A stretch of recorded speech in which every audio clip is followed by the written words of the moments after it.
We begin tonight with some breaking news. The Prime Minister's office has just announced that he has accepted the Finance Committee's invitation to appear before them and answer questions about the We Charity controversy. The date and time are still being worked out. That announcement, though, comes on the heels of some major developments today in the story. Appearing before the Finance Committee, Finance Minister Bill Morneau admitted he had not repaid We Charity money spent on 2 volunteer trips involving him and his family, to the tune of more than $40,000, so he cut them a check today.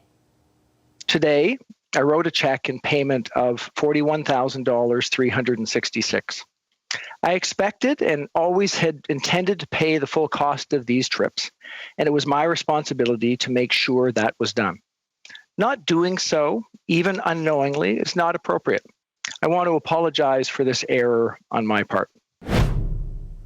Morneau's 2 daughters are also involved with We Charity. One is a paid employee. Now, Trudeau will sit in the hot seat for a grilling over why a charity his family has links to was awarded a multi-million-dollar government agreement to run a student grant program. I want to also note through my colleague David Cochran, who's just delivered to our inbox from the Prime Minister's office, that Katie Telford, who is the Chief of Staff to the Prime Minister, has also accepted an invitation to appear before the Finance Committee. Arrangements are being made regarding the time and date. To summarize, both the Prime Minister and his Chief of Staff have agreed to appear in person, which is very significant and rather unprecedented, before the Finance Committee to talk to them and take their questions about this controversy. I'm joined now by 3 MPs to discuss all of that. Kevin Lamoureux, he's the Parliamentary Secretary to the Government House Leader. James Cumming is a Conservative member on the Finance Committee. Peter Julian is the NDP's finance critic. Hello to all 3 of you. Thank you very much for making time. Busy day. My pleasure. Yeah, for sure. Great to be here. Mr. Lamoureux, I'm going to start with you. My colleague was just up on the Hill talking to the leader of the Conservative Party, Andrew Scheer. He, along with other members of the Finance Committee, among the Conservative Party, I should say, are now calling for Bill Morneau to resign over today's revelations. Should Mr. Morneau resign? No, I don't believe he should, Vashi. I think that we have to put things into a proper perspective here, not to, to say that the finance minister's proactive disclosure shouldn't be completely put to the side. But we need to recognize that we have, over the last number of months, virtually from nowhere, developed a whole litany of different programs, whether it's the CERB, which helped 8 million Canadians, whether it's the wage subsidy program, which literally saved thousands of jobs, 3 million jobs type of thing affected through that particular wage subsidy, the different direct grants, whether it's the OAS, the GIS, the support for students on other fronts. There's been a lot happening as a direct result of the coronavirus. And there have been mistakes. This is one of those mistakes. And we need to recognize it's not like it's another news media outlet. The Minister of Finance recognized that a mistake was made, and he proactively disclosed it to the Finance Committee. To me, I think that the Minister of Finance has done it right by coming forward and saying it himself. He is being transparent about it. Mr. Lamoureux, I have to challenge you for a second. I take your point on the programs that your government has put forward, but what the finance minister today said was effectively he accepted a $41,000 gift that he didn't realize he didn't repay, so he cut a check because he was appearing before the committee, or on the day that he was appearing before the committee. That same organization, which basically handed him a $41,000 gift, was the recipient of up to potentially $43 million to administer a $1 billion program. Do you see how Canadians would hear that? And regardless of what you just laid out about the very effective programs that the government has put forward, wonder about the ethics of this government? I guess the point that I'm trying to get across, Vashi, is that, look, we're talking about multi-billions of dollars being spent in a relatively short time span where these programs didn't exist before, and there is going to be mistakes. And when you realize a mistake, how do you react to them? And I believe that the Minister of Finance, in a proactive way, has come forward and said, hey, look, I have made a mistake here. And whether it was not recusing himself in terms of the vote, or in this situation where we're talking about a substantial amount of money, where he is saying that I'm paying it back. And he's trying to be as forthright and transparent in regards to it. And, there's a lot that's on the plate that we have been developing and bringing forward, serving Canadians throughout the country.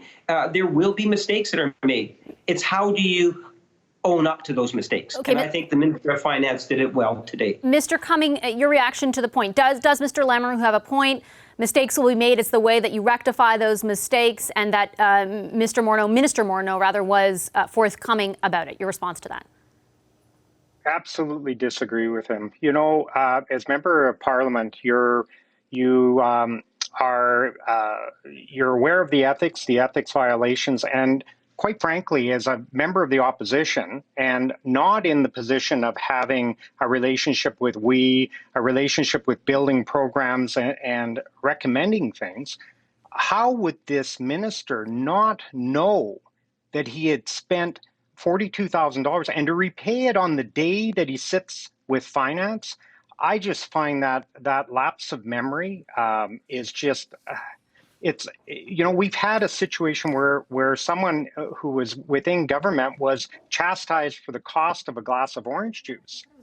This is an absolute travesty that we have a government that would think, I realize there's lots going on with COVID, but certainly your memory of your expenses shouldn't be one of the things that should be going on. Furthermore, even with the previous trips, he did repay the expenses. I'd love to know if there are charitable receipts for those expenses as well with him or the family.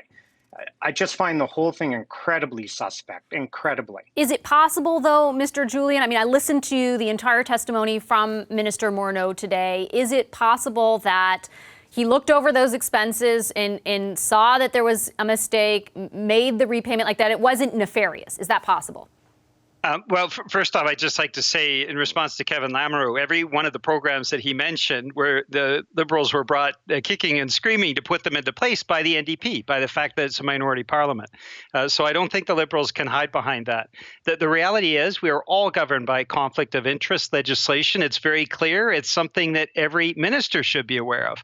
So the idea that you could get a travel benefit of over $40,000 and not understand that puts you in a conflict of interest and violates the ethics code is not something I think is believable by anybody. And so I think there's a serious crisis in this government in terms of how it handles these decisions. And it goes deeper than Mr. Morneau. We see Mr. Trudeau's involvement as well. The reality is there was no due diligence at all to protect the public interest or student interests or the taxpayers' interest around this sole-sourced agreement. And as is becoming more and more evident as the hearings go on, none of the red flags that so many people believe should be covered by government were actually responded to, either the financial problems that we has or any of the other problems. I just wanted to quickly ask you, Mr. Julian, to follow up. Do you support the Conservatives' call for Minister Morneau to resign? Well, first off, we're looking for answers, so we want to get to the bottom of this before we even make that decision. But secondly, it goes far beyond the finance minister and the prime minister. All of the ministers around that table went through this process, made that decision. And so what we want to do is put into place protections for the public interest so that what the scandals we saw under the Conservatives and the scandals we're seeing under the Liberals don't happen anymore in this country. Mr. Lamoureux, on that bigger picture that Mr. Julian points to, today we learned through a report from Global News that it was not, in fact, a contribution agreement with the We Charity. It was with the We Charity Foundation, and there are questions around the holdings of that foundation or whether or not or when it became a charity. There have been many instances, including when Mr. Shugart, the clerk of the Privy Council, was before the committee, in which it became evident that the charity itself and the finances of it were largely, maybe completely ignored in the process of due diligence, or when the government and the public service was doing its due diligence. Are the questions around, do you have concerns around the way in which the government handled this file? Has it become apparent to you that due diligence really wasn't done? Well, Vashi, what I can tell you is that, look, we have a choice, and Canadians have a choice. You have opposition parties that have actually been very critical of the government, as they should, virtually from day one, going years back. We also have an independent office of the Ethics Commissioner. The Ethics Commissioner has plenty of experience over the years, whether it's Liberals, Conservatives, and others, that have been a process in place to review questionable behaviors. They come back and then they provide a report. That's what's going to happen here. Opposition parties, and I was in opposition for over 20 years. Sometimes you tend to exaggerate things, and it's not to play down the event, but rather I have confidence in the Ethics Commissioner, and because it's an independent parliamentary office, that Ethics Commissioner will look into the matter and provide a report back that all Canadians will be able to see. And what about if the Ethics Commissioner finds once again, that Minister Morneau, or the Prime Minister is in violation of the Conflict of Interest Act? What are the consequences then? What you'll find is whether it's the Prime Minister or other ministers, the government as a whole has been very supportive of making itself available to the Ethics Commissioner and fully cooperate. And I don't think there's going to be anything different with this particular file than any other previous file, as it was under the Conservative Party when they were in government. Respectfully, Mr. Lamer, that didn't answer the question of what should happen should there be a consequence out of that. But I just have time for a comment from each of your colleagues there. I'll start with you, Mr. Cumming. This is far greater than just an ethics violation. There's all kinds of questions around the due diligence that was put into the We Charity, how they were selected in front of a whole bunch of other charities, and the public service. The public service has already said that they could execute this. And the two most powerful people in cabinet, the Prime Minister and the Finance Minister, not recusing themselves and having that influence over cabinet in this decision is appalling. To be fair, Mr. Julian, they apologized for not recusing themselves. And I listened to Minister Morneau say repeatedly today that he should have, and he apologizes for it. But this goes beyond the apology for recusal. I mean, he had over $40,000 in travel expenses paid. But he apologized for that too. With the SNC-Lavalin, what we saw was the Ethics Commissioner was blocked in fully investigating. That's something that cannot be repeated this time. And in a minority parliament, I don't think it will be, because the opposition has tools. What we really need to do is to put a stop to this type of corruption at high levels. We need to make sure that the expenditures are made in the public interest. We have people with disabilities and seniors that are struggling through this pandemic. $1 billion should not have been given to an organization in such a cavalier way and without any of the due diligence that I think taxpayers require of government. Okay, I feel like we could go many rounds on this. I apologize. I'm out of time, though. I appreciate your time, all three of you, very much this evening. Thanks to Kevin Lamoureux, James Cumming, and Peter Julian. Thank you, Vasi. It's just outrageous. It's completely unacceptable for a finance minister, for any minister, to accept illegal trips, which is what Mr. Morneau seems to have done, and only paid the money back on the day that he was scheduled to testify. So we believe it's time for Bill Morneau to resign. Welcome back to Power and Politics. That was the leader of the official opposition calling on Finance Minister Bill Morneau to resign. It comes after Morneau says he cut a $41,000 check to the We Charity today. That admission came when he appeared before the Finance Committee during hearings on the controversial We agreement. Morneau says he was unaware he had not reimbursed travel expenses on previous We-related trips. It was just one of the revelations he made as MPs grilled him over his ties to the charity. Also, the Prime Minister says he too will appear before the same committee. Pretty unprecedented. We're just waiting to find out when, as will his chief of staff. Can Bill Morneau survive the revelations today? Time for the Power Panel to attempt to answer that question. Over in Toronto, Amanda Alvaro of Pomp and Circumstance joins us. Summa Strategies' Tim Powers is in Ottawa, as is Kathleen Monk of Earnscliffe Strategy Group, and managing editor of The Hill Times, Sherelle Evelyn. Hello to all four of you. Wonderful to see you. Hello. Let me start with Kathleen. So what do you think? I would note that the NDP did not come out yet and say they support the Conservatives' call for Bill Morneau to resign, but they'll wait until more evidence comes out. What do you make of what you heard from Bill Morneau today? Yeah, it's just the worst kind of scandal. It really is. It's going to affect the party. I think it remains to be seen whether Bill Morneau himself will have to step aside as a result of this. But I think that Pierre Poilievre actually summarized it best. How do you forget the $41,000? Most people would remember if they forgot to pay a bill of $40 or $400 in terms of context. So it's the drip, drip, drip. Remember, 9 days ago, the Prime Minister came out and actually did, in terms of performance, a pretty good apology on the WE scandal. Took a lot of ownership. His delivery was good, but the scandal is still going, and it's going to continue to go into next week when the Prime Minister himself has to testify, and we actually hear from the Kielburgers. I guess the one thing I would say on the minister himself, on the finance minister himself, I heard today him authentically admitting he made a mistake. I heard him and I saw his family's obvious passion for supporting charitable causes. The thing that is missing with Minister Morneau, and this has been the case since 2015, is that he needs a stronger political sense. He needs staff around him who have better spidey senses. They need somebody in politics. You need somebody who's going to be your, offensive lineman to kind of clear the way in some ways for you. I can't believe I'm using a sports metaphor. I'm sure Tim's going to criticize if I used it wrong. But anyhow, and he just does not have. I think his intentions are good. I think he is. Honestly, I truly believe he is a good man. I think that he has very, very bad political instincts. Yeah, I got to say, Sherelle, on that, and I don't know if I'm naive. I knew there were more revelations every day. I see them, especially when it comes to the charity and the amount of due diligence done. I really didn't expect Bill Morneau to say what he said today. I thought the sort of wrongdoings, or whatever you want to call them, ethical questions, I thought for him and the Prime Minister, most of what was out there was already out there, and I was mistaken. I don't know. How did you feel when you heard that? Well, yeah, I think I was kind of in the same boat, because it's one of those things you would just kind of go, how would you let this happen?